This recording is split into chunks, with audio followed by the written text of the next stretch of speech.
the Much Hadham Towers Museum, and we're here to talk about our special exhibit we're doing, which is about the Hadham Towers and the Doll family who lived there up until its demolition.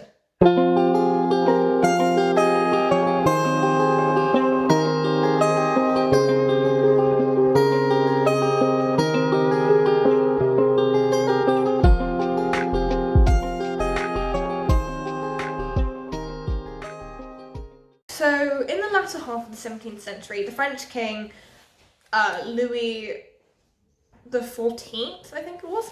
Yes, Louis the 14th. He occupied a lot of nations, and one of those nations was Prussia, and Caen in Prussia was one of those places often occupied.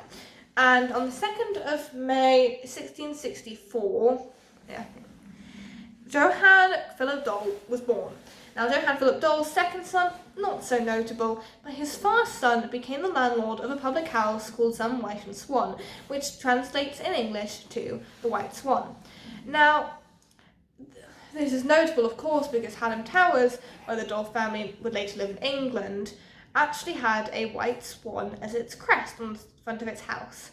Now, Christian, his first son, had 5 sons, and his 5th son left to England in 1834, and that is where the Doll family, as we know it, began.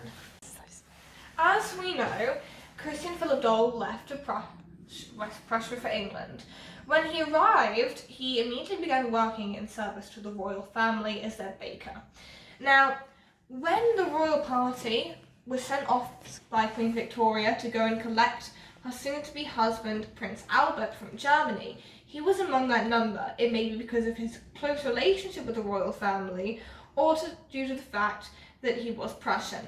In 1841, we know that marriage records show that he was going to marry Anna Bickley, who was, I'm sure, a lovely woman, and we know, and the marriage records also show his signature, which was very, very flamboyant. Okay, so from the census records, we know that Christian and Anna had 5 children, 3 boys, 2 girls.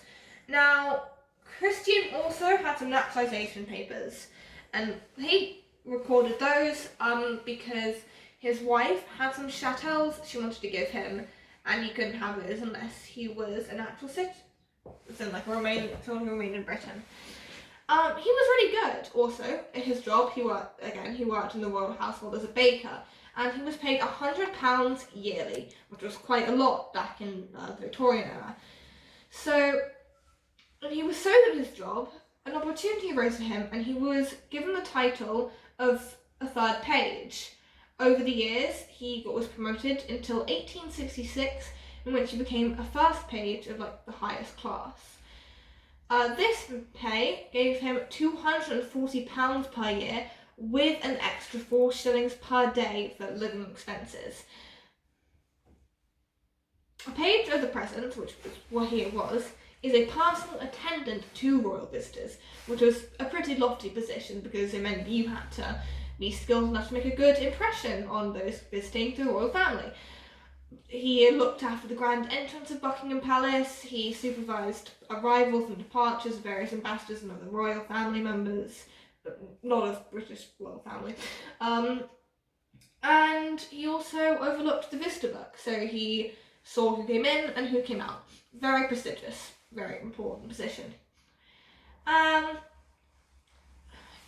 1875, only 9 years after he was made a 1st page, he was the receiver of a Faithful Service Silver Medal, which was quite a good medal, and it was personally given to him by Queen Victoria.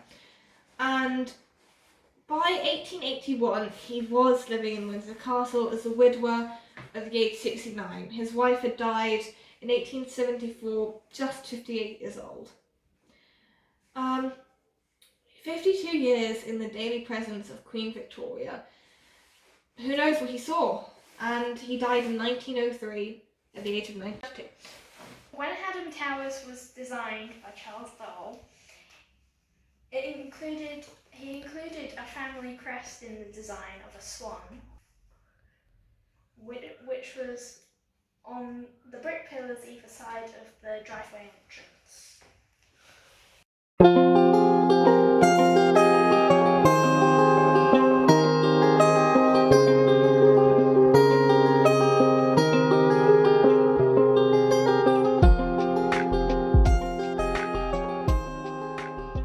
As a christening gift, Charles McKinnon gave Christian Doll a silver spoon and fork.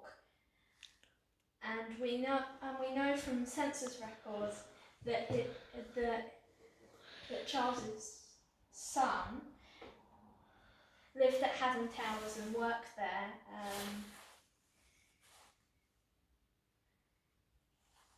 As Charles Doll's architect, as an architect. So the two families had quite a close connection. The census also tells us that their connection probably came through Emily, as she was from India and he was as well. My favourite part.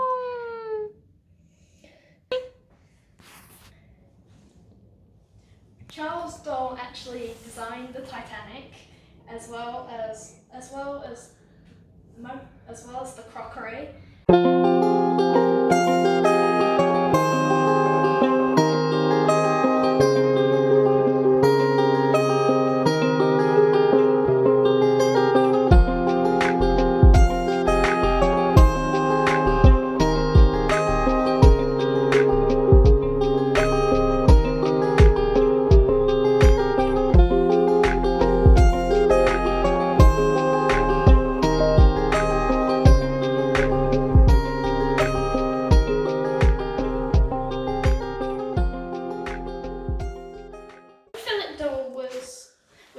Was drafted for World War One.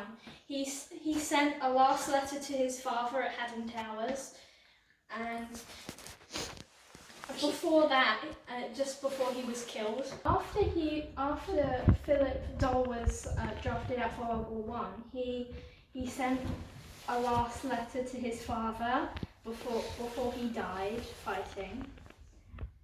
And the next letter his father would receive would be the one informing him that his son was dead.